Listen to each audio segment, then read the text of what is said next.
Quero agradecer às leis de incentivo, lei federal, estadual e municipal, ao Goethe Institute, que é nosso parceiro nessa mesa, aos intérpretes de Libra, Richeri Palha dos Santos, Vânia de Moraes Morgado Mantovan. Então, para começar a mesa, eu vou chamar a Renate Heilmeier, do Instituto Goethe, para falar umas palavras. Renate.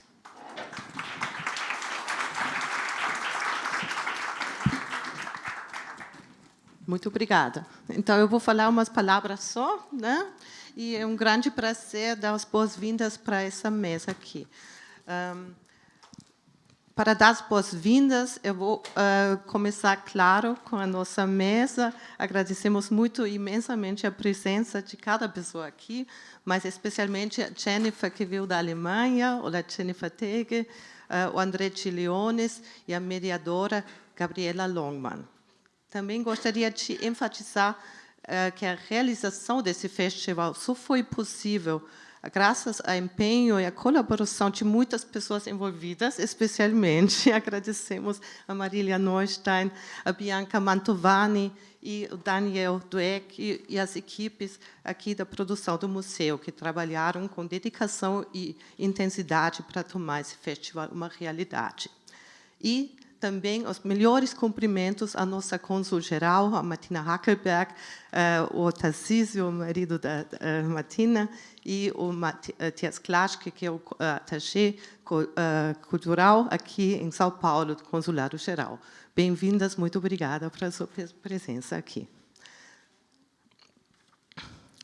O Flimuge celebra o encontro entre literatura, memória, diálogo e transformação. E este ano o tema está inspirado na riqueza da tradição judaica e entende que as palavras não são apenas veículos de comunicação, mas portadoras de sentidos profundos, valores, histórias e caminhos de criação. Nós do Goethe Instituto, parceiros desde a segunda edição do festival, sabemos que esse evento nasce do desejo de criar espaços de reflexão onde a cultura se torna ponte entre o passado e o presente, onde podemos juntos imaginar futuros mais conscientes, plurais e juntos. E nesse contexto, a parceria entre o Goethe Instituto e o Museu Judaico de São Paulo tem um papel fundamental, unindo instituições com histórias distintas, mas complementares.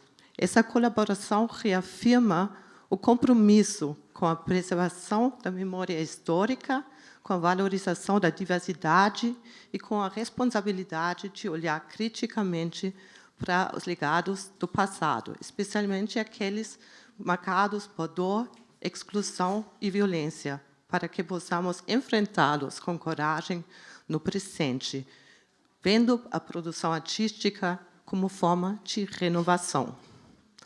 Que esse festival seja um espaço para refletirmos sobre as muitas faces de verdade no campo de literatura, da história, da memória e da experiência pessoal e coletiva. Muito obrigada. Bem-vindas.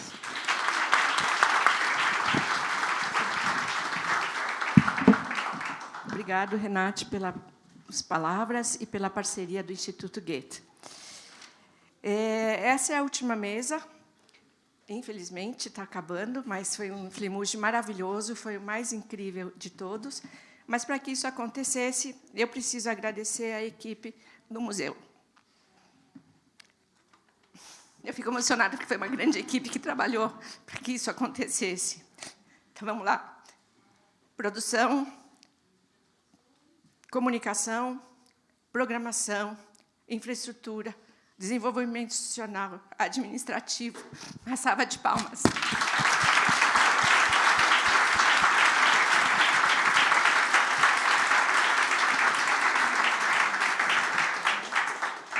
Eu acho que esse Flimuge mostrou a consolidação do programa cultural do museu. Há 4 anos atrás, o museu recém-aberto, Felipe Arruda, Marília Neustein, Rita Palmeira e Daniel Dueck tiveram a coragem. 2º ano, 3º, 4º, aqui estamos. Então, essa mesa, depois desses dias maravilhosos,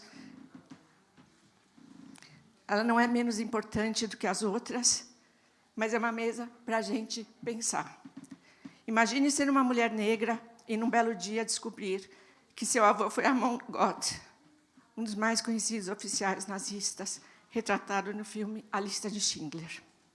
É precisamente esse caso que Jennifer Tidd, escritora alemã de ascendência nigeriana, contou sobre a experiência no livro autobiográfico Amon, Meu Avô Teria Me Executado. O brasileiro André de Leones, no romance Meu Passado Nazista, também escreve sobre um avô nazista. Este, porém, habita o interior do Goiás, centro-oeste brasileiro. Nesta mesa, os autores dialogam sobre como o extremismo costuma estar mais próximo do que pensamos, lembrando que ideias que julgávamos superadas podem reaparecer nos lugares mais improváveis. Para mediar essa mesa, que tem o apoio do Goethe, eu chamo Gabriela Longman. Ela é jornalista, editora, curadora, mestre em artes e linguagem pela École des Hautes Études en Sciences Sociales, doutora em teoria literária pela USP. Foi curadora das exposições Alejuaro, Sob o Céu, Sobre o Chão, Debré em Questão, e é colaboradora da Folha de São Paulo, Elle, Esquire, entre outros veículos, e sócia fundadora do Guia Orbit Startup. Gente, obrigado. Vamos aproveitar.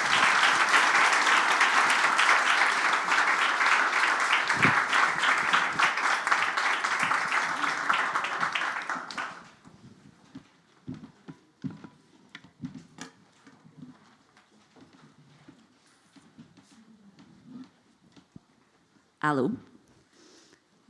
Boa tarde a todos e todas. É uma honra imensa estar aqui para mediar a mesa que encerra o quarto Flimuge. Um festival incrível que eu tenho a honra de acompanhar desde a sua criação, em 2022. Queria começar agradecendo imensamente a Marília, a Bianca, a Daniel, pelo convite para estar aqui e saudar toda a equipe do museu, esse espaço importante de memória, de convívio e, principalmente, de diálogo. Nos últimos dias, as conversas que a gente viu aqui atravessaram literatura, história, quadrinhos, sociologia, para discutir a questão da verdade, seus dilemas, possibilidades. Falou-se aqui de democracia, de memória, de amor, de ódio, de escrita, muita escrita. Falou-se de guerra e falou-se até de paz. Intitulado E Quando a Verdade Vem à Tona, o encontro que a gente começa agora fala de legado e de ancestralidade, mas fala a partir de um ponto de vista que não é necessariamente glamuroso. Hoje falamos aqui de parentes que muitas vezes nos envergonham, de traumas familiares que foram silenciados e de como essa prática, violência, trauma, silenciamento, vergonha, é espalhada pelo tecido social. Para compor essa mesa, eu tenho, então, aqui a honra de receber Jennifer Tidd e o André de Leones, cada qual com o seu livro. Roberta apresentou rapidamente cada um deles. E, enfim, o livro da Jennifer tem um componente autobiográfico, né, um relato autobiográfico, e o do André é um livro ficcional, mas eles têm um elemento central em comum, que é um avô nazista. E esse, acho que é o ponto de partida. Isso os faz estar aqui hoje juntos. E é com muita alegria, então, que eu queria começar pedindo que cada um contasse, muito brevemente, o enredo do seu livro. Acho que a gente começa por aí. O livro da Jennifer saiu no Brasil tem um tempo, ele foi publicado em 2013, é um livro difícil de encontrar, mas, enfim, acha-se mal em sebos, é possível, a gente procurando bem, a gente encontra, dá para ler no Kindle também em inglês. O livro do André, ao contrário, acabou de sair, é uma aparição recente. Então, eu queria começar um pouco pedindo uma apresentação muito breve de cada uma das histórias sobre as quais a gente vai conversar hoje.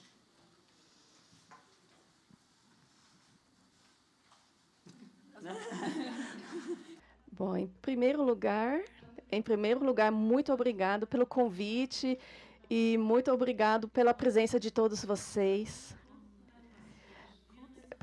A minha história é um pouquinho complicada para relatar brevemente, porque a história é bastante complexa. Muitas pessoas pensam que é uma autobiografia, mas não é correto. Na verdade, é uma crônica familiar, e eu conto a história da minha família com os protagonistas mais importantes, que claramente são o meu avô biológico, mas também a história da minha mãe, a filha de Amon Good, e a história da minha avó, que também está entrelaçada com as minhas próprias experiências e como eu descobri esta parte da minha família, da minha história familiar.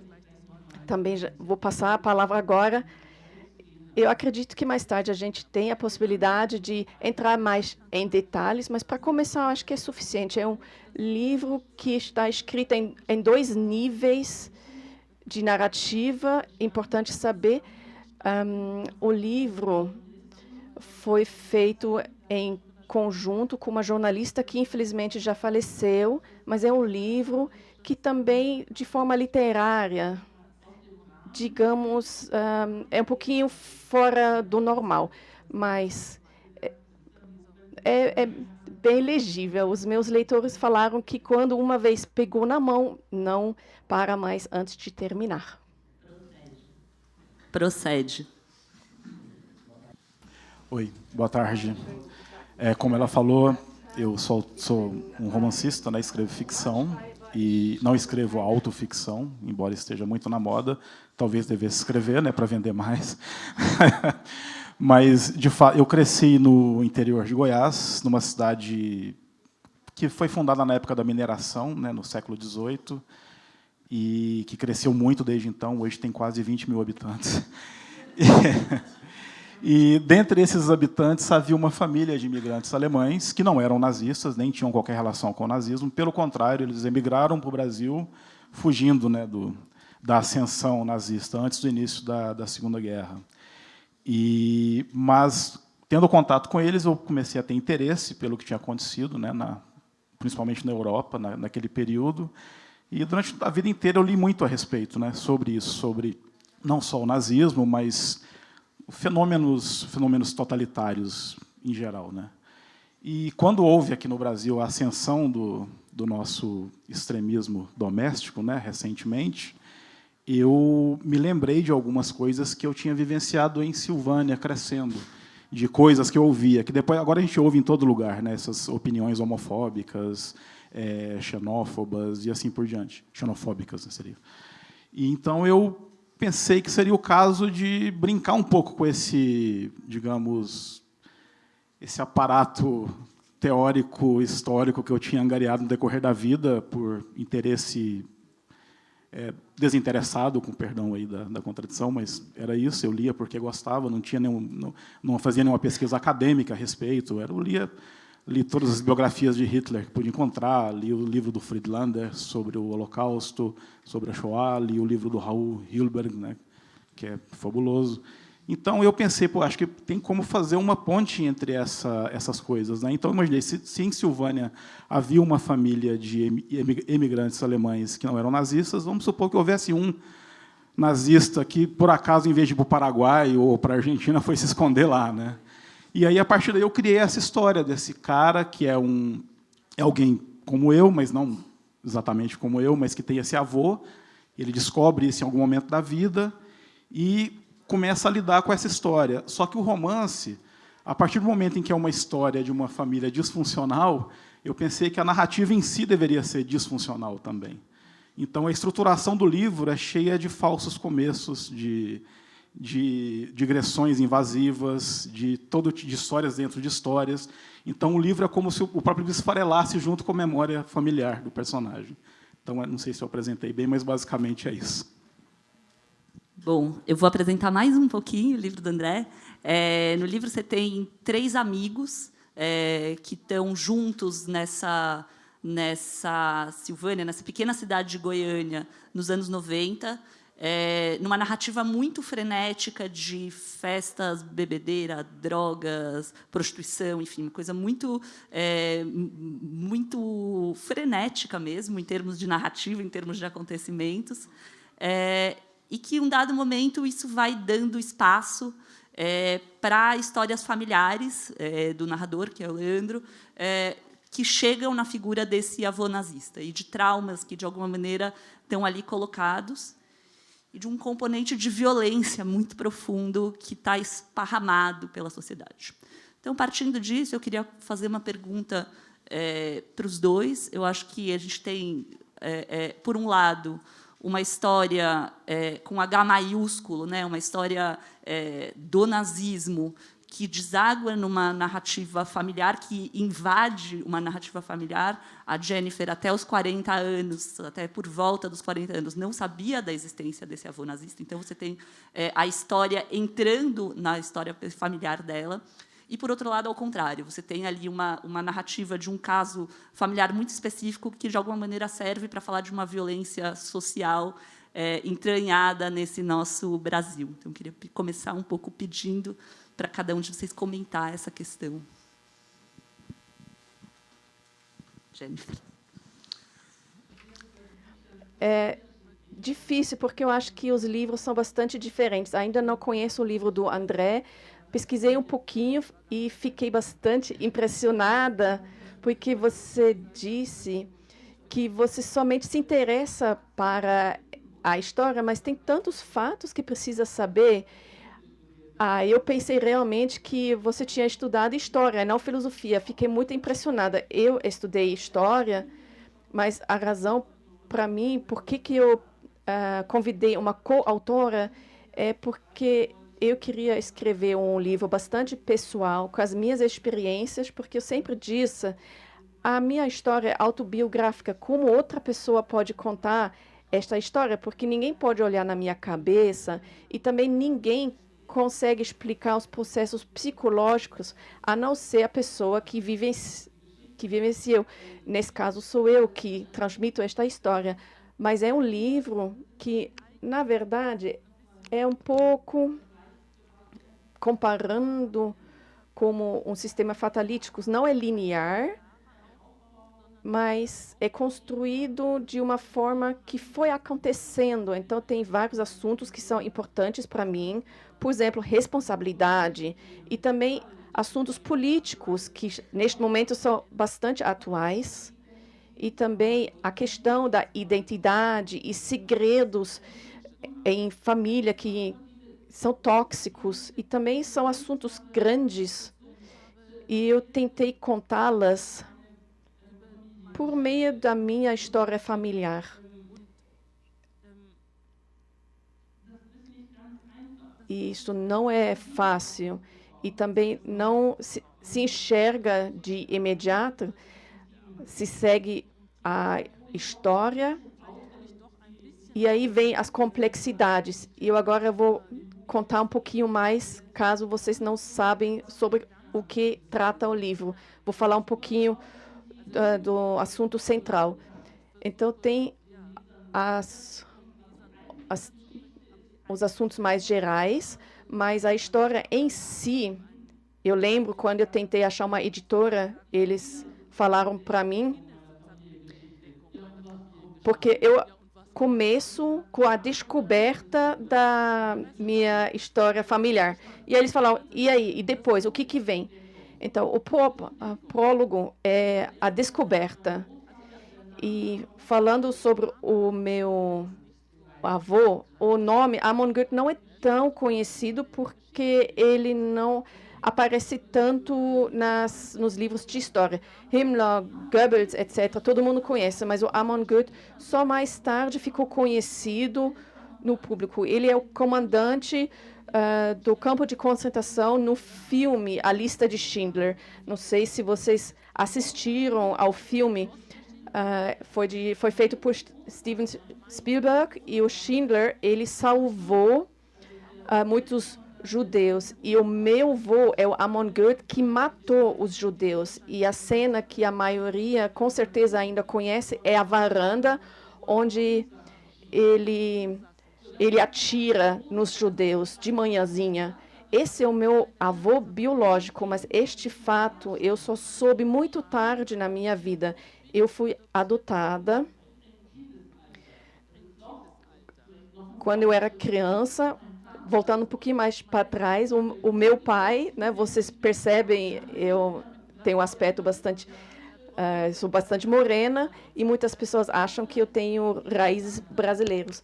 Mas não, o meu pai é nigeriano e a minha mãe é alemã. Os meus pais, eles tiveram um relacionamento, mas se separaram depois de pouco tempo, antes do meu nascimento. E com 4 semanas, a minha mãe me levou no orfanato católico.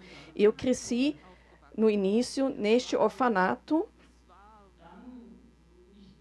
E aí não foi possível de continuar a ficar no orfanato por vários motivos, porque era para recém-nascidos.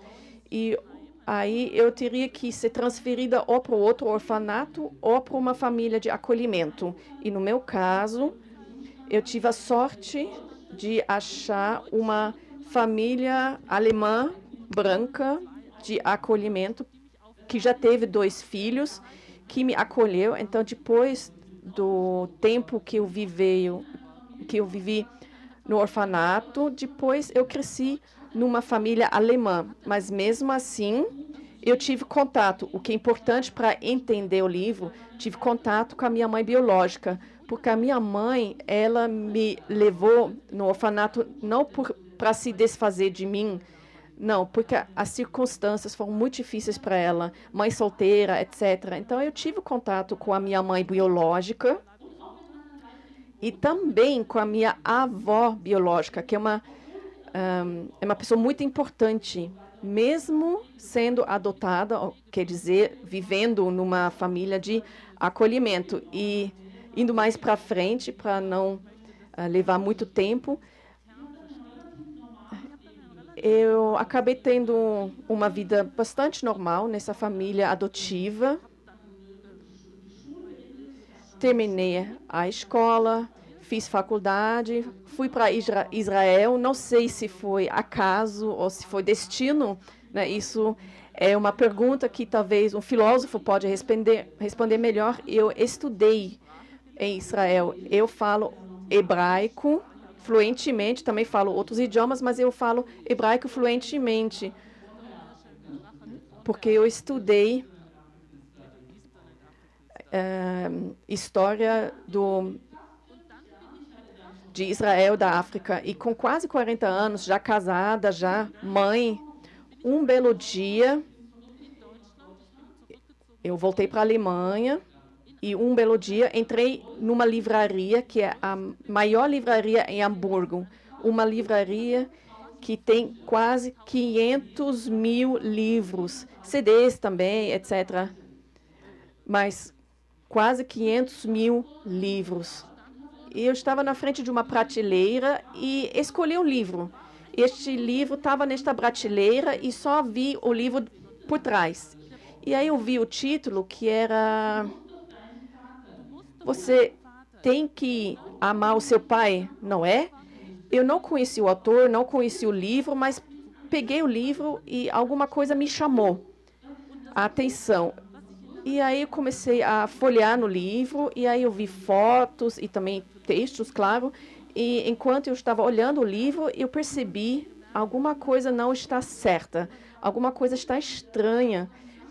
É difícil de descrever a situação, mas quando eu vi as fotos, houve uma foto, e durante todos esses anos que eu estava no orfanato e com a família de acolhimento, eu tive uma foto da minha mãe e da minha avó. E esta foto lá naquele livro foi exatamente a imagem que eu tinha gravada na minha cabeça da minha avó. A minha avó que viveu com Amon Goethe lá no campo, com Amon Goethe, né? E a Ruth Irene Goethe. E no final, este livro foi uma sinopse de dados biográficos, e eram exatamente os dados que eu conhecia dos meus documentos de adoção. E este foi um momento, com quase 40 anos, que mudou a minha vida completamente, porque de repente, eu entendi que não foi qualquer livro que eu tirei da prateleira, não. Era o livro que contava a história da minha família biológica. E isso foi alguma coisa que mudou a minha vida completamente. Eu sempre falo que existe um antes e um depois, e o que eu descrevo é o processo, o que isso faz com alguém, o fato de descobrir isso, porque era um segredo familiar, e também como estas coisas que criam tanta identidade, que mostram as raízes de uma família, e como a gente tenta de integrar isto na vida normal. Bom, isso é bem resumido a história que no livro eu descrevo com mais detalhes. E, de um lado, claro, é uma história pessoal, mas é muito maior, porque os assuntos são muito maiores. E talvez aqui também, neste contexto, com os judeus, eu não fui para Israel para virar judeu, mas eu estudei lá, então eu tive bastante impressões de lá, aprendi muita coisa, e essa descoberta foi muito traumatizante para mim, e passaram muitos anos, eu tenho vários projetos, não sou somente autora, mas também sou ativista da paz, e eu tento aquilo que eu aprendi durante os anos de compartilhar com as pessoas.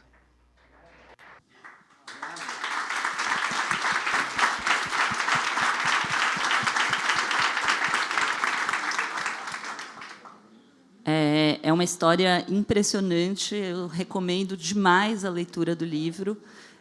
E acho que uma das coisas que surgem ao longo dessa narrativa é a dificuldade de conciliar uma memória que ela tem de primeira infância, de uma avó extremamente carinhosa, gentil, uma primeira memória de uma mulher que acolhe, que cuida, uma avó, né? Com a imagem que ela vem depois a saber dessa mulher, esposa de um de um dos maiores comandantes nazistas, gestora daquele lar que ficava colado ao campo de concentração, vivendo ali naquele dia a dia, e como essas duas memórias podem conviver e de que maneira elas se encontram, né, nessa história. Então, eu queria pedir para a Jennifer comentar um pouco isso, e, puxando, também queria pedir para o André comentar o fato de que também nos personagens deles tem vários aspectos contraditórios, né? Ninguém ali é 100% vilão e também ninguém é muito santo. Então, para a gente comentar um pouco essas nuances mesmo e o que isso tem de humano, né? Eu vou continuar, então. A minha avó é uma figura central nesse livro. A maioria diz, só trata do avô. Obviamente trata-se do avô, mas Amon Goeth ele foi enforcado, na verdade. Ele não participou do processo de Nuremberg. Ele foi mandado para a Polônia, aliás, junto com Hess, o comandante de Auschwitz, eles foram mandados para a Polônia. E quando eles chegaram na Polônia, de trem, as pessoas queriam apedrejar o Goeth, porque ele era tão famoso pela sua violência no campo de concentração. Há muitos criminosos, mas a coisa específica na maldade é que ele tinha ele era muito sádico, era uma personalidade sádica, ele curtia aquele poder que ele tinha. E para mim foi muito difícil lidar com essa figura, porque isso me meteu medo. E eu pensei, será que eu tenho algum traço dele dentro de mim? Claro que isso é bobagem, mas era uma situação naquela época em que muitos medos se juntaram. E no livro eu descrevo uma cena em que eu estou diante do espelho e fico olhando a imagem dele, o rosto dele, e fico olhando para ver se tem alguma semelhança com minha fisionomia. Então, na parte da boca de baixo, eu vi algumas semelhanças, isso me incomodou muito. Mas aí eu acabei entendendo que não existe um gene nazista. Então, mas esse trabalho, assim, com a minha avó, foi muito mais difícil me debruçar sobre essa figura. Como você falou, não tem totalmente mal ou ruim. As pessoas são complexas. E isso pode ser explicado pela personagem da minha avó. Quem viu a lista de Schindler talvez se lembre dessa cena na sacada. Tem uma mulher, claro que é uma atriz, mas é a minha avó. Ela ainda está dormindo de manhã e ele está sempre na sacada atirando nos prisioneiros. E ela se cobre com o cobertor e ela fala, mano, para porque eu quero continuar dormindo. Ou seja, é um tipo de desprezo pela humanidade que é difícil de entender. E apesar de ser ficção, esse filme é muito fiel à realidade. Então, minha avó era uma figura na minha vida, uma personagem na minha vida, porque eu já estava no orfanato quando criança. Eu tinha poucas pessoas de apego. Existem vários outros enredos. A minha mãe se separou do meu pai, era uma relação violenta, violência extrema nesse relacionamento. E para mim, enquanto criança, era muito difícil, porque às vezes eu visitava minha mãe e sempre tinha medo desse padrasto. Às vezes ele estava, às vezes não. E eu achei que ele ele giraria a chave na porta e entraria. Então, a minha avó era muito mais para mim do que simplesmente uma figura, porque ela era um porto seguro para mim. Então, quando a coisa ficava violenta na casa da minha mãe, ela me mandou para a casa da minha avó, algumas ruas adiante. Então, as lembranças da minha avó não eram só positivas, ela também exercia um papel que significava proteção para mim. E aí, quando descobri aquele livro na biblioteca, de repente eu conheci uma mulher que era tão diferente. Era aquela mulher que fechou os olhos, colocou pepinos nos olhos como máscara de beleza, enquanto pessoas eram assassinadas no campo de concentração. E foi muito difícil juntar essas duas figuras. Por um lado, era isso, e depois também comigo mesmo. Isso é o grande tema. Eu já dizia antes, é uma história pessoal, mas na verdade trata-se de temas maiores, temas grandes. É o tema do ser humano em si. Somos maus, somos bons. Como é que a gente pode viver num campo de concentração e ver as pessoas sendo assassinadas? As pessoas apanham, os mensageiros. E, por outro lado, uma avó tão querida. Isso mostra a complexidade de seres humanos, de figuras. E é tão importante falar disso. Eu descrevo isso de uma forma muito minuciosa, porque a gente se refere aos dias de hoje também. Isso mostra que nós todos, não como Amon Goethe, temos em nós esse mal. Nós temos cachorros que atacam pessoas. Vocês não sabem que ele tinha cães que atacavam as pessoas, né? Então, a gente pode se distanciar disso. Eu consegui isso. Mas essa zona cinzenta, o que é o ser humano? Ele é mau? Ele é bom? Isso é muito difícil. A minha avó, depois da guerra, levou uma vida totalmente diferente. Durante a guerra, ao lado de Amon Goethe, ela tinha amigos judeus depois da guerra. Ela se encontrou com Oskar Schindler em Frankfurt. Ela votou em Willy Brandt. Ela era uma mulher intelectual. E aí a gente fica pensando, como é que pode, quer dizer, de um lado ser essa pessoa e também ter esse outro lado? E por que eu conto essa história tão detalhadamente? Porque a pergunta é lançada aqui no nossa sala. Coragem civil, quer dizer, onde eu me coloco politicamente? Eu sou ativa politicamente? Eu defendo os mais fracos? São questões que estão aqui no dia a dia. E isso, na verdade, significa quem sou eu? Como é que eu agiria na época do nazismo? Se eu visse um judeu com a estrela amarela, como é que eu reagiria? São questões sociais que, através dessa história, na verdade, aproximam as pessoas em sua dualidade. Não é só um storytelling, mas é muito mais que isso. Esses são os temas principais, e isso em relação à minha avó. Por exemplo, eu amava a minha avó. e depois a desmistificação dessa figura pública e o papel dela durante a guerra. Esses conflitos, lidar com esses conflitos, entender esses conflitos, o que isso faz com a gente, esse eu acho que é o ponto que resta no final, depois de ler o livro. Quer dizer, trabalhar com isso dentro da gente mesmo.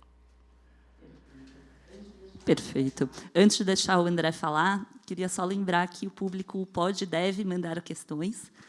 Tem o pessoal com as pranchetas, então aproveitem, porque não é todo dia que a gente tem essa oportunidade. André, no seu livro acaba, enfim, além da questão dos personagens contraditórios, existe também uma violência que, em muitos momentos, vai sendo neutralizada ali, né? Um pano de fundo tem uma cena especialmente forte, onde um dos personagens está voltando ali, está saindo de uma foi traído pela namorada e é acolhido por uma prostituta que cuida dele, que cuida da ressaca na qual ele está atravessando. E ele promete coisas para essa mulher, promete que vai pagar uma passagem para ela voltar para Minas Gerais. Ela tem uma criança que não é uma criança dela, mas é uma criança de quem ela cuida, que mora com ela. Ele fala: não, vocês podem ter outra vida, eu vou pagar as passagens, eu vou colocar vocês, né? E aí vai dar um banho no menino, e quando vocês voltarem eu vou providenciar aqui, eu pago o ônibus, eu pago isso, eu pago aquilo. E essa prostituta sai, vai dar o banho no menino, e ele basicamente bota fogo em tudo, rouba o dinheiro dela e vai embora. Então, isso para a gente ter... E ele é rico, ele não precisa de dinheiro. E ele não precisa de dinheiro. Então, isso para a gente ter aqui ele fez isso por esporte. Ele faz isso por esporte. Então, de repente, né, esse Brasil violento, misógino, enfim, que está aí entranhado nos nossos rincões, aparece com muita força. Queria que você falasse um pouquinho dessa história.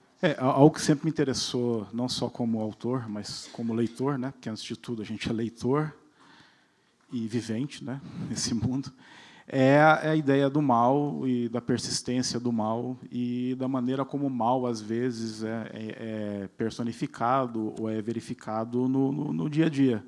Então, isso sempre me atraiu, assim, muito, não só filosoficamente, mas como testemunha da realidade mesmo. Então, ao escrever esse livro, e falando assim, o livro é satírico, tá? O livro é engraçado, assim, porque o humor é um pouco sardônico e tudo. Então, a ideia disso, de criar esses personagens que são pessoas, entre aspas, normais, e que, eventualmente, fazem coisas terríveis, umas com as outras. E nisso, porque, embora não seja autoficcional, tem um detalhe, uma coisa que eu narro aí num dado momento, logo no começo, que é um dado autobiográfico, que, quando eu estava crescendo lá no interior de Goiás, em Silvânia, eu tinha ali já tinha 13 para 14 anos, eu tinha um amigo, era o meu melhor amigo, a gente jogava basquete, fazia natação, estudava, fazia trabalho juntos, etc. E eu estava sempre na casa desse amigo. E o pai dele era um comerciante, tinha até várias lojas na região, não só na cidade onde a gente morava, em várias cidades, lojas de tecidos, de roupas, etc., um comerciante bem-sucedido. E esse cara, ele era muito afável, muito brincalhão, era aquele tipo de o pai do amigo que a gente gosta, sabe? Que leva a gente para passear, que brinca, que demonstra interesse, assim. Que meu pai, por exemplo, não era assim, meu pai já era bem distante e tal. Só que ele tinha um detalhe, não pequeno, que sempre que ele chegava do trabalho e eu, por acaso, estava lá com esse meu amigo brincando, jogando videogame ou fazendo algum trabalho escolar, ele parava no alto da escada e fazia a saudação nazista e falava Heil Hitler, assim, e achava isso. Ele fazia isso todas as vezes. Se eu fosse à casa desse amigo meu 7 dias por semana e ele chegasse e a gente estivesse lá, ele faria isso. E ele achava isso muito engraçado. E, crescendo, eu comecei a estudar no colégio sobre a guerra, sobre a Shoah, sobre tudo isso, e eu comecei a pensar que aquilo era um mau gosto, né, no mínimo. Mas eu achei, até ali eu achava que era só uma imbecilidade, algo que ele viu em algum filme, achou bacana e achava engraçado repetir isso para os amiguinhos do filho e para o filho. Só que um dia nós estávamos justamente fazendo um trabalho escolar sobre a Segunda Guerra Mundial, e ele chegou e perguntou, fez a saudação nazista, claro, né, porque e aí ele perguntou para a gente: o que vocês estão fazendo aí? O que é isso? Aí eu expliquei sobre a Segunda Guerra. E aí ele começou a desfiar todas essas coisas que todo negacionista do Holocausto perora, fala, né, tagarela. dizendo não, que não foi bem assim. Então, aquela história, a Alemanha foi sacaneada no Tratado de Versalhes, e ele, assim, o personagem aí não era tão ruim, e aí depois ele desfiou todas as ofensas antissemitas, do estereótipo antissemita. Assim, parece que ele tinha lido o manual do Goebbels, assim, sabe? Que ele sabia todos, assim, que os judeus são isso, os judeus são aquilo, etc. Então, naquele momento, eu percebi que não era só uma brincadeira idiota, uma brincadeira estúpida. Havia arraigado nele assim, um antissemitismo e também um apreço pelo totalitarismo, digamos assim, porque depois ele também falava bem da ditadura militar brasileira. Ele dizia que o Brasil, sim, era bom, aquela história, sabe? No tempo dos milicos é que era bom e tal. E que agora é só roubalheira, etc. A gente está exausto de ouvir isso, né? Então, eu percebi que esse mal estava entranhado nele. E, repito, uma pessoa que, tirando isso, que obviamente não é um detalhe, mas, tirando isso, era uma pessoa normal. Você via andando na rua, se você não se aprofundasse com ele sobre determinados assuntos, é uma pessoa, não, ele é super bacana, super gente fina, engraçado, brincalhão, etc., vai à missa todo domingo e assim por diante. Então, isso ficou na minha cabeça a vida inteira. E, de tal forma que, quando eu me sentei para escrever esse livro, eu quis explorar não só essa história que está no livro, né, que eu ficcionalizo e coloco no livro, mas também outros exemplos, digamos assim, de personagens que, no geral, ou à distância, são normais, são cidadãos de bem, como se diz hoje, né? São cidadãos de bem, mas que, quando você se aproxima, você percebe ali, né, digamos assim, certas monstruosidades, ou saindo pela boca ou pelas ações, né, como é o caso aí que você citou. Então, essa ideia, para mim, ela permeia todo o livro, né, de que existe esse mal persistente que pode, é claro que num contexto de um governo totalitário, de uma ditadura em que a pessoa tem poder ali, como é o caso do avô dela, e aí essa pessoa se vê livre para fazer o que ele fez e o que outros fizeram tão mal, até pior, né? Então, mas mesmo no contexto de uma democracia como a nossa, que com todos os problemas ainda é uma democracia, né? Quase deixou de ser, mas ainda continua sendo, ainda existe espaço para esse tipo de discurso, ou para discursos similares, e não só discursos, mas violências, né? O que se percebe nas periferias brasileiras é quase que uma política de Estado de extermínio, né? Digamos assim, não tão disseminada, ou grave, ou organizada, digamos assim, quanto em outros momentos da história, em outros lugares, mas é algo similar, ou que a gente percebe algumas similaridades. E o discurso também é muito interessante isso, porque eu me lembro de ler o Viktor Klemperer, né, que é um filólogo alemão que estudou a linguagem, né, do nazismo, as expressões que não só a propaganda do Goebbels e dos outros usavam, mas a própria maneira como as pessoas se falavam naquele contexto ali, durante a ascensão e durante a vigência do nazismo, digamos assim. E existe na Universidade Federal do Rio de Janeiro um núcleo de estudos, né, até capitaneado pelo Michel German, né, que eles estudam o tipo de linguagem típico da extrema-direita contemporânea no Brasil. E existem muitas similaridades, né? Eles adotam expressões, essa, como eu falei agora, cidadão de bem, patriota, é uma luta do bem contra o mal. Eles ficam, e havia coisas muito parecidas naquela época. Então, é como se o cérebro travasse nesse tipo de formulação que não permite reflexão, não tem espaço para reflexão, que é já em si um juízo peremptório e absoluto sobre a realidade, ou sobre um dado da realidade, e pronto. E aí, quando você chega a esse ponto, né, aí primeiro eles vão queimar livros, como o meu, e depois vão queimar pessoas. É basicamente isso. Não tem volta.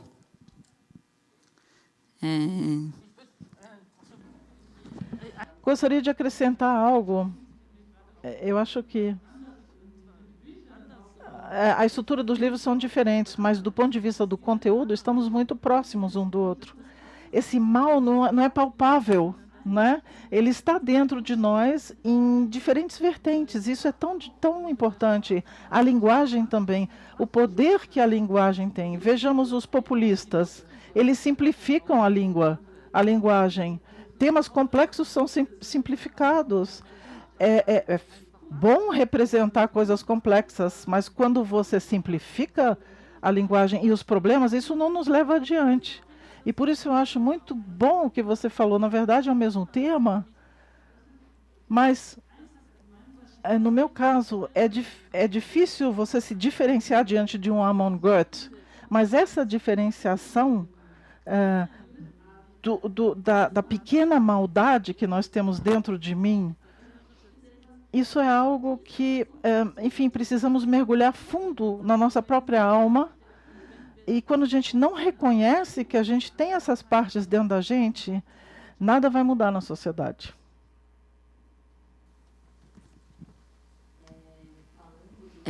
Falando desse mal que volta e meia ganha espaço e se manifesta, né, com mais ênfase, com mais vigor, queria pedir para a Jennifer comentar um pouco o crescimento da extrema-direita na Alemanha, especialmente do Partido Alternativa para a Alemanha, e da atividade dela como ativista pela paz, enfim, como essas duas coisas funcionam. Eu não quero proteger a Alemanha. A AfD, nosso partido de extrema-direita, infelizmente ficou muito forte na Alemanha. Imaginem, a gente se conheceu um pouco. Imaginem que eu não vou votar neles. Mas ainda é um partido democrático. E é muito importante levar a sério esses partidos, porque se trata da reflexão sobre os problemas existentes. Muitas pessoas acham que a solução para os problemas é votar na extrema-direita. Isso é incorreto.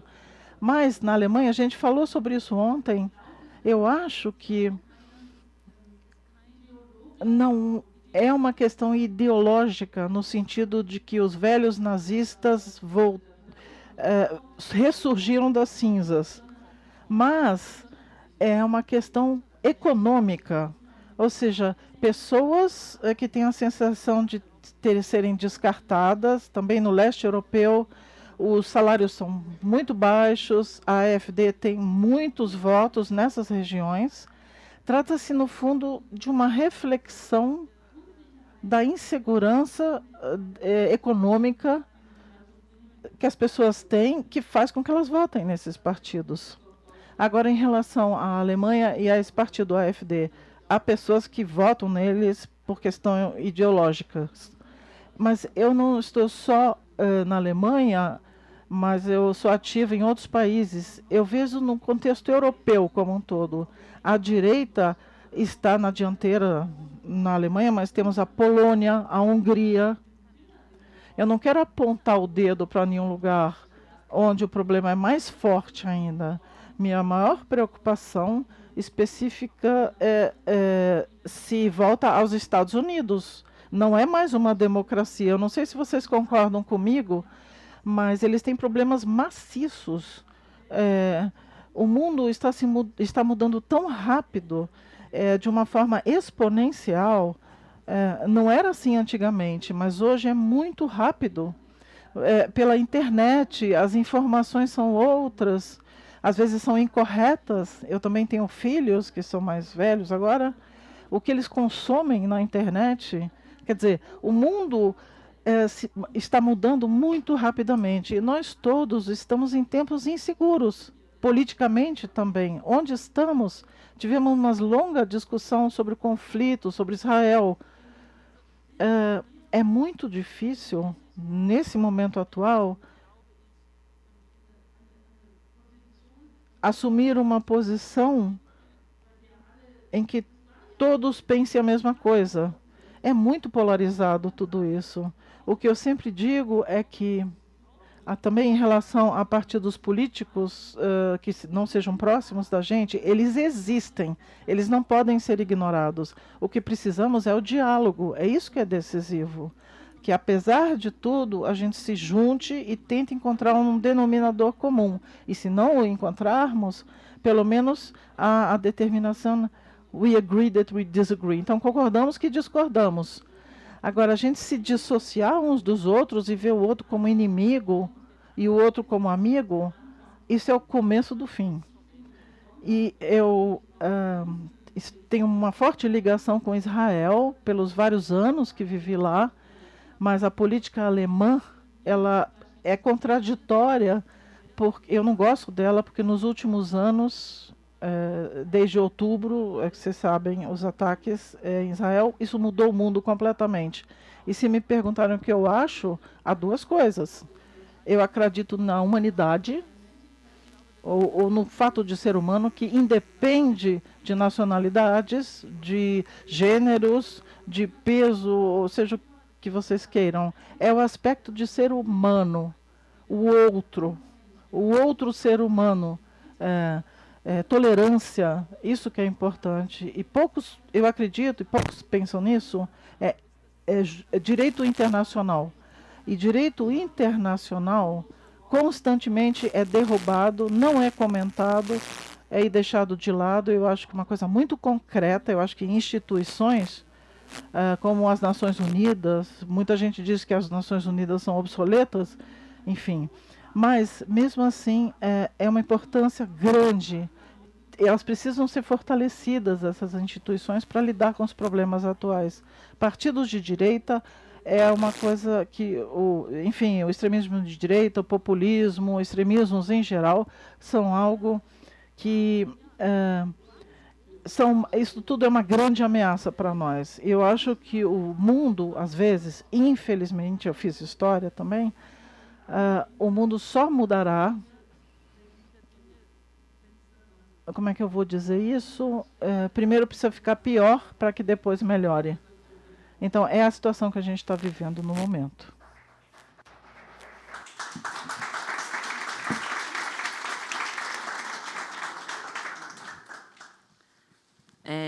Queria pedir para o André comentar um pouco essa questão do extremismo e, enfim, com uma ênfase aí no Brasil, perguntar se a eleição do Bolsonaro motivou a escrita do seu livro, se teve, enfim, como ela estava de alguma maneira direta ou indiretamente relacionada à escrita do seu livro.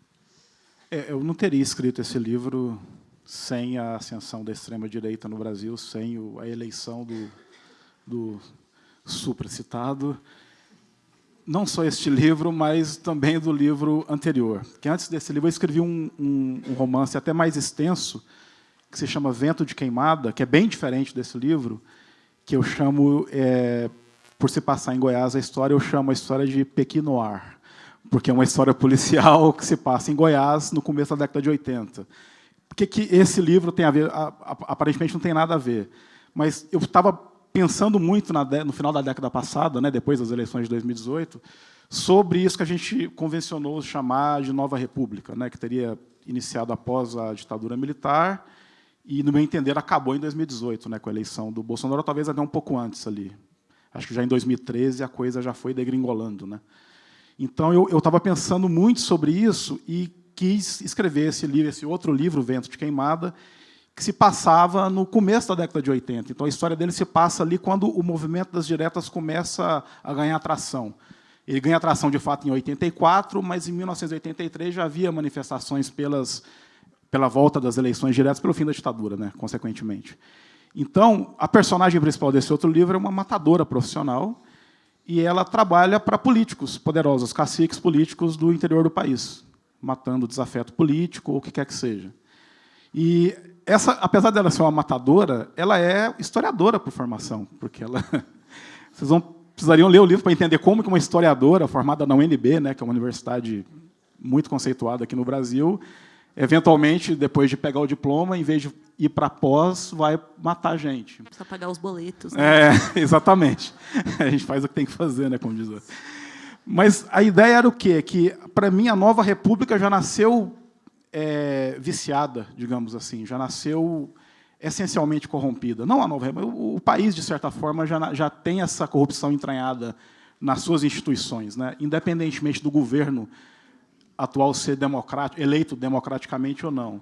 Então, no meu entender, o que levou ao degringolamento da Nova República e à ascensão da extrema-direita quase 40 anos depois foram esses vícios que já estavam lá presentes. E estavam antes, também, antes.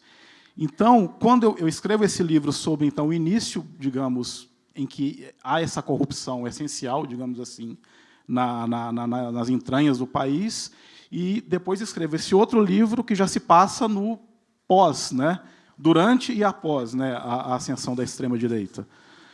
E eu acho que eles dialogam dessa forma, porque eles estão conversando, ou falando, ou tentando dizer coisas sobre o mesmo país, que é o nosso. E eles apenas abordam essas questões de formas bastante distintas, mas eu creio que complementares. Então, eu não teria escrito nem esse nem o anterior sem a ascensão da extrema-direita. E o que mais me preocupava, quando eu comecei a pensar nesse livro, era justamente isso que ela acabou de dizer, que eu já estava vendo o que acontecia nos Estados Unidos. Eu concordo com você, eu acho que aquilo que acho que foi o Jefferson ou John Adams, não sei, chamou de experimento democrático americano, acho que acabou. Iniciado no final do século XVIII e sedimentado durante o século XIX, isso acabou. Eu acho que, desde a década de 70 ou 60 do século passado, já vinha num processo de empobrecimento, de depauperização, né, com Nixon, com Reagan, etc., e chegou a esse ponto agora. Digamos assim, acho que o Trump é só o último órgão metastático dessa história recente. Ou talvez eu seja muito pessimista, não sei. E no Brasil também. Então, a ideia, eu olho para a história, assim, eu não sou historiador de formação, eu sou apenas um leitor de história, mas eu olho para a história assim, eu procuro encontrar esses padrões de apodrecimento, digamos assim, e buscar histórias que explicitem esses padrões de alguma maneira. Não de forma didática, né? Não era mais fácil, seria mais fácil eu escrever um ensaio, um artigo, ou ir para a academia pesquisar a respeito, mas literariamente buscando maneiras estilisticamente atraentes para o leitor de abordar essas questões. Respondi a sua pergunta? A gente tem uma pergunta do público, que é para os dois. Na verdade, enfim. Por que você está aqui, Guacala? Não, eu estava em Joinville uma vez, chegou o papelzinho para mim. Por que você está aqui? Perdão.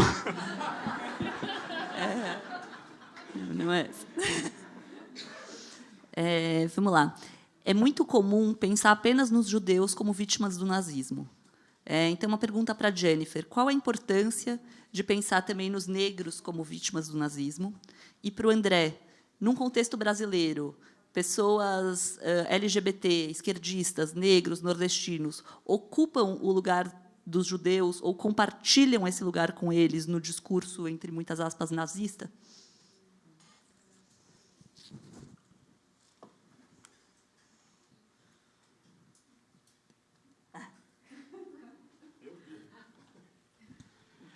Essa é uma questão para os historiadores, sociólogos, que existe uma grande discussão sobre a excepcionalidade da Shoah, né?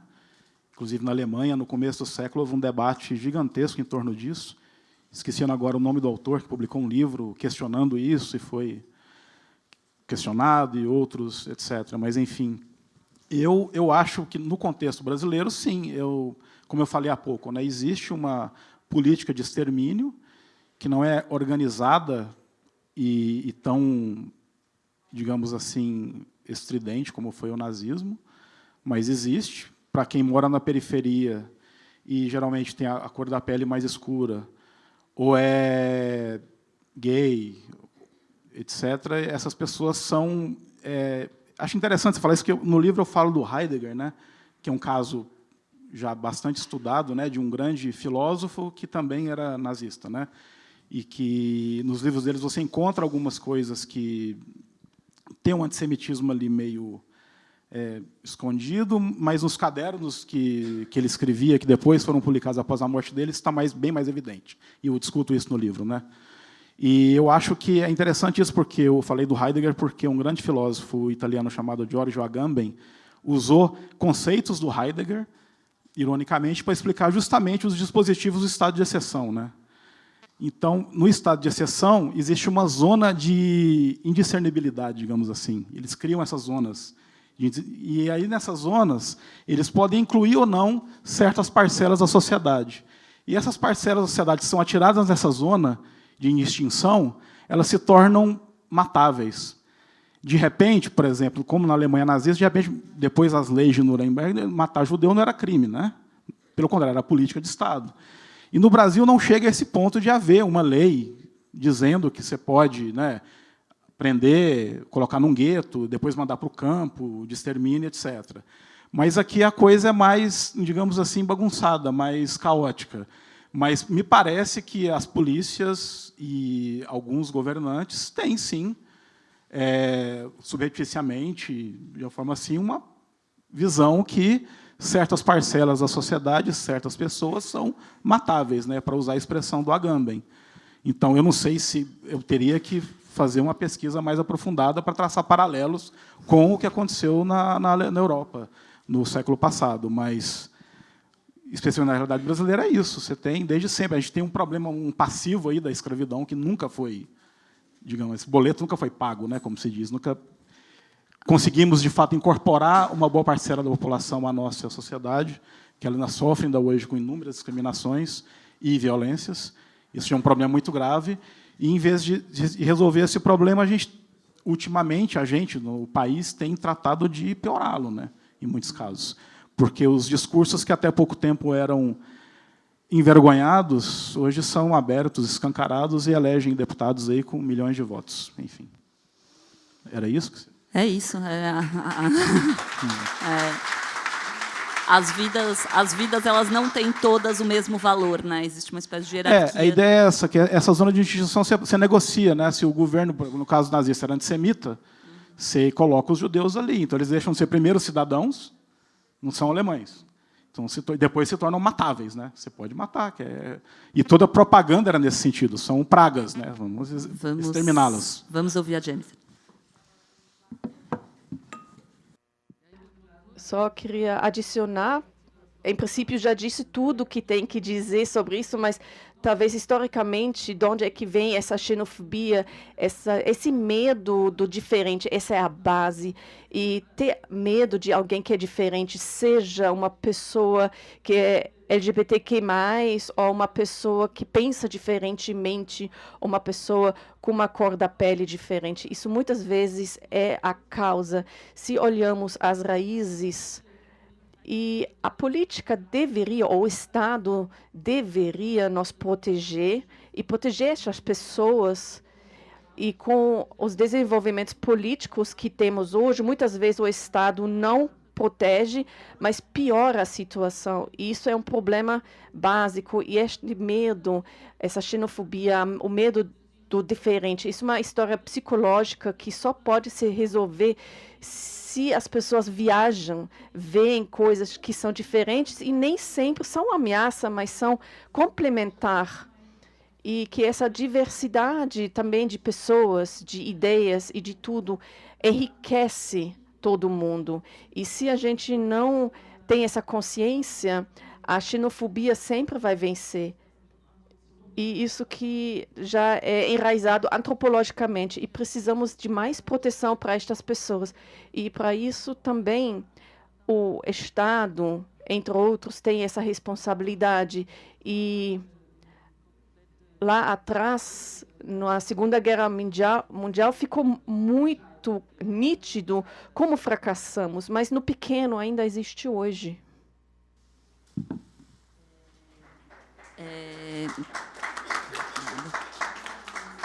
Queria, enfim, trazer um pouco a questão, a gente está falando aqui, né, de traumas e de silenciamentos. Queria que a Jennifer comentasse um pouco a escrita do livro como um processo, de alguma maneira, terapêutico e de atravessamento dessa consciência nova sobre a própria identidade, sobre a própria família. Então, a escrita como uma possibilidade de, se não cura, ao menos tratamento dessas questões. E pedir, na sequência, depois, para o André comentar um pouco também das transformações que, se não ele como pessoa, o narrador Leandro sofre ao revirar também, remexer essas memórias sobre o avô nazista. Para mim, pessoalmente, o livro não foi assim uma cura, para dizer assim, mas é muito pessoal, porque eu quero que as pessoas entendam os procedimentos, os processos dentro da minha cabeça. Para mim, foi que, desde o início, eu desenhei o livro para o leitor e não para mim.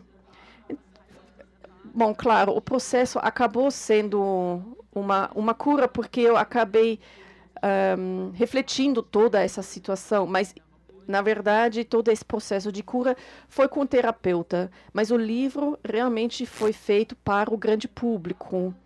E eu acredito, durante os anos, eu amo línguas. Eu acho que são muito importantes como instrumento de comunicação, mas para mim também é uma maneira de me expressar. Outras pessoas fazem música, ou sabem desenhar bem, eu não sei, mas para mim língua sempre foi muito perto e escrever para mim foi mais uma necessidade.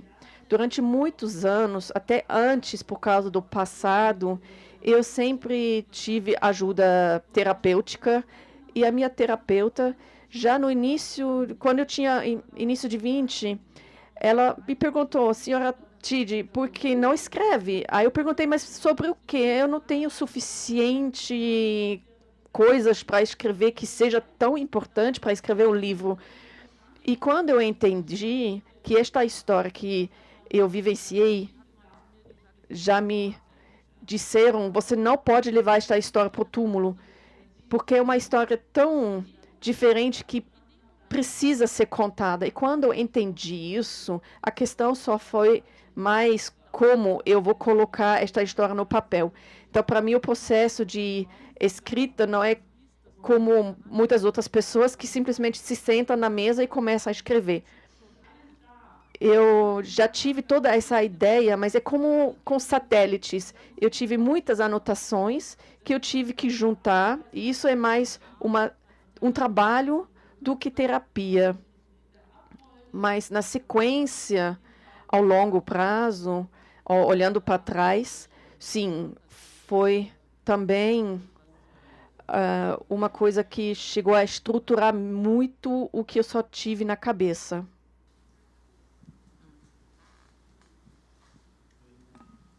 Oi. Essa vai ser a melhor resposta que eu vou dar, porque ligaram o ar-condicionado. Agora eu vou... Arejei aqui, ó. Mas olha só, você perguntou sobre o Leandro, né? Eu não acho que ele mude tanto. O narrador do livro, o Leandro, ele não é uma boa pessoa, assim. Ele é meio canalha, cínico. Ele é um cínico, na verdade, né? Mas eu achava que precisava de um narrador cínico, porque se eu não tivesse um narrador cínico, eu não teria o distanciamento necessário, inclusive para abordar todas essas questões aqui que a gente está discutindo aqui, sobre as quais estamos conversando. Então, ele, do princípio ao fim do romance, eu creio que a única coisa que muda nele, digamos assim, é que ele compreende, né, ele passou por outros traumas, né, além dessa história ligada ao avô. Ele perde o pai, né, muito cedo, de forma violenta. O pai dele é vítima de um latrocínio, e a mãe se distancia da família porque ela não consegue lidar com a perda do marido. E ele é criado por esse avô, né, que é o avô nazista, e por uma tia, né, pela única irmã da mãe. E então ele tem bastante coisa com a qual lidar, né? Só que, em vez de procurar um divã, ele primeiro procura a cachaça, e depois da cachaça ele encontra a literatura, que é uma droga muito mais pesada do que a cachaça, como qualquer pessoa que lê sabe. Então, ao final, eu creio que ele cria alguma autoconsciência em relação a certos comportamentos neuróticos dele. Por exemplo, você tem aí ele dava aula no interior, antes de fazer mestrado, depois ele vira professor universitário. Ele dava no interior e ele tem um caso com uma aluna, né? Acontece. E depois, já professor universitário, ele repete isso, né, com outra aluna, obviamente. Não é que ele orientou aquela criatura pela vida fora. Mas é um comportamento, digamos assim, doentio, problemático, né, condenável, mas ele repete. Mas eu creio que, no final, talvez quando ele se vê de fato sozinho, e creio que a pandemia ajuda, o isolamento, né, ajuda um pouco ele a chegar a essas, digamos, essa nova acepção acerca de si mesmo. E o livro, então, o próprio romance é uma formulação desses problemas, né? Às vezes ele se esconde, quando tem esses falsos começos, que ele diz uma coisa e depois conta a mesma história de forma totalmente diferente. Ou seja, ele está, de certa forma, até sacaneando o leitor, né? Que o leitor sabe, mas qual a versão verdadeira, então? Você é isso ou aquilo, você fez isso ou aquilo, fulano fez isso ou aquilo. E o livro inteiro é assim.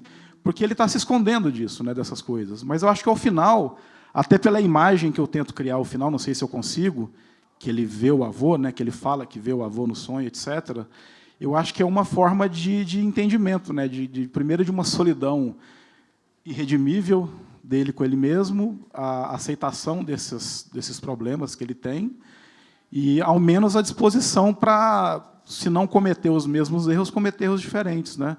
Que, na verdade, é o que a gente tenta fazer na vida, né?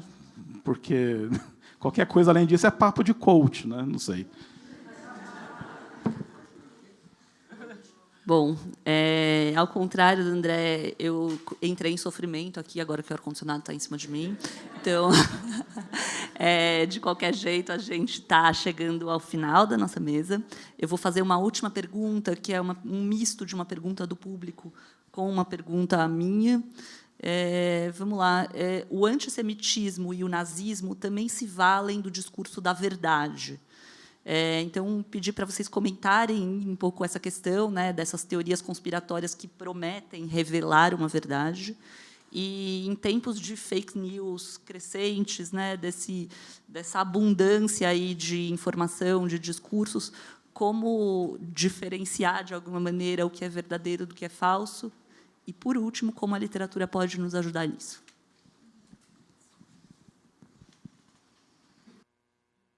Pergunta difícil.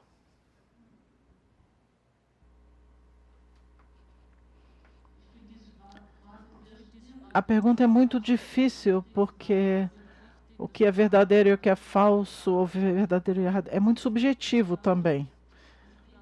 Eu acho que, na verdade, se trata de outra coisa. A gente não tem como mudar o tempo, ou virar o tempo. Com a internet, se eu pensar em tempos antigos, o jornalismo também sofre com essas questões. A gente pode ficar se lamentando, mas a gente está nessa situação. Eu acho que se trata muito mais do seguinte: eu, pessoalmente, na minha pequena área, com minha família ou com amigos, eu tenho uma bússola moral, preciso ter uma bússola moral para passar isso para as outras pessoas e que me torne independente das notícias. Não totalmente independente, mas muitas coisas que a gente imediatamente quer avaliar, dar um juízo de valor, elas são mais simples quando a gente não sabe se está certo ou errado, mas se a gente tem essa bússola dentro de si. Eu não sei se vocês estão entendendo o que eu quero dizer com isso, mas vamos pegar um exemplo atual. A gente falou muito da época do nazismo. Eu acho que essa época do nazismo, essa repetição, né, é importante, mas porque a gente tem que aprender com o passado, porque a história sempre se repete. Se eu pegar um tema atual, por exemplo, antissemitismo, ou a guerra lá na região de Gaza, quer dizer, a gente recebe poucas informações reais, na verdade. 60 mil mortos do lado palestino, foi da CNN. A gente é mais ou menos confiável. Como é que a gente avalia isso? O que vale uma vida humana? Em que lugar a gente se coloca politicamente? À esquerda, à direita? Isso é correto? Eu estou tão confusa como cada um de vocês aqui nessa sala. Eu tenho uma ligação muito profunda com Israel pelos anos que eu vivi lá. Por outro lado, eu estou com muita raiva quando vejo esses números. E eu nem sei se esses números são reais ou não. Quer dizer, eu estou numa situação em que muitos de nós estão, que a gente fica inseguro. E por isso que eu acho que a única coisa que conta, na verdade, o que eu faço na minha vida particular, que penso que nos pode salvar, que pode nos salvar, é que a gente pegue todas essas informações e deixe de lado, e a gente ativa essa bússola moral dentro da gente, que a gente ative isso. E aí a gente pense, isso está errado? Está certo? É justo? Não é justo? A gente sente isso dentro da gente. Não faz um brainwashing, né? Uma lavagem cerebral que as mídias fazem com a gente, mas a gente tem que entrar dentro da gente. A gente precisa mergulhar em si próprio para colocar num nível bem alto essa bússola moral e alimentar essa bússola moral. Talvez seja uma resposta abstrata, essa que eu estou dando, mas é a única coisa que eu consigo dizer, porque eu também estou muito frustrada com essa lamentação, só ver as coisas ruins, o pânico, o medo. A gente precisa de uma espécie de aterramento. Eu não tenho, na verdade, eu cresci num âmbito católico, com freiras católicas, e sou católica, mas eu acho que uma fé no ser humano, no que é grande, e que a gente não é medida de tudo, e a gente não sabe tudo, ter consciência disso já é uma base muito boa para se libertar um pouco dessas coisas todas. É o benefício da dúvida, né?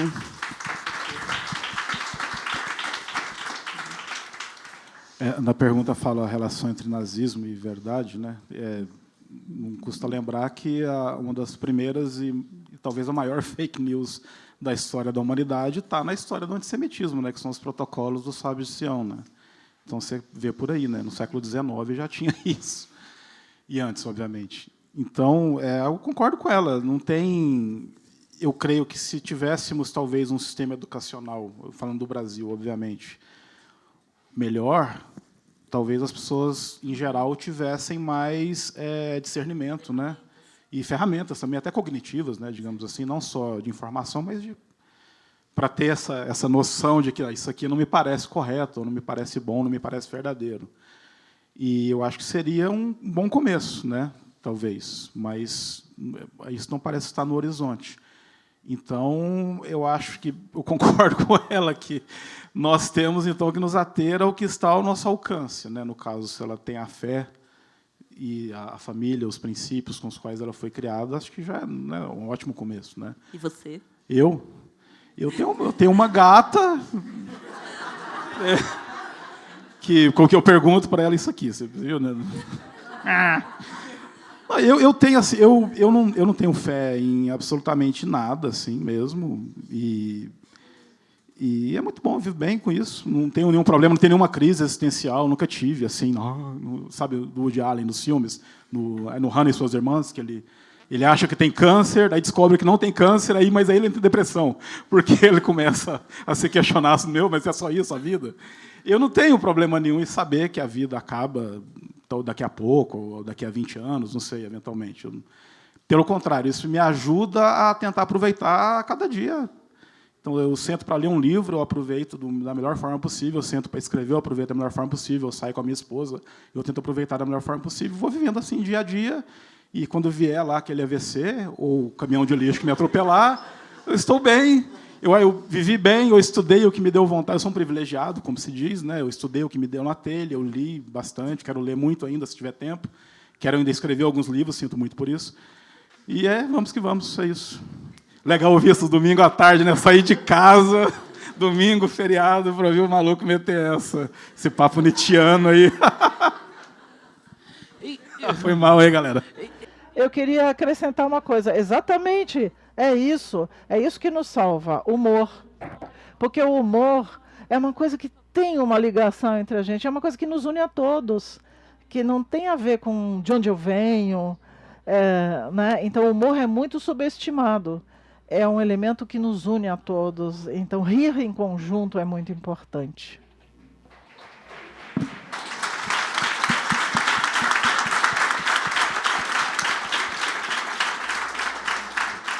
Gente, queria, antes de encerrar, agradecer os intérpretes do alemão que estão aqui tornando isso possível. Tanja Peters de Camargo, Cláudia Dornbach. Agradecer também as intérpretes de Libras, Richelle dos Santos e a Vânia Mantovan. E pedir uma salva de palmas imensa para os nossos convidados. Muito obrigada.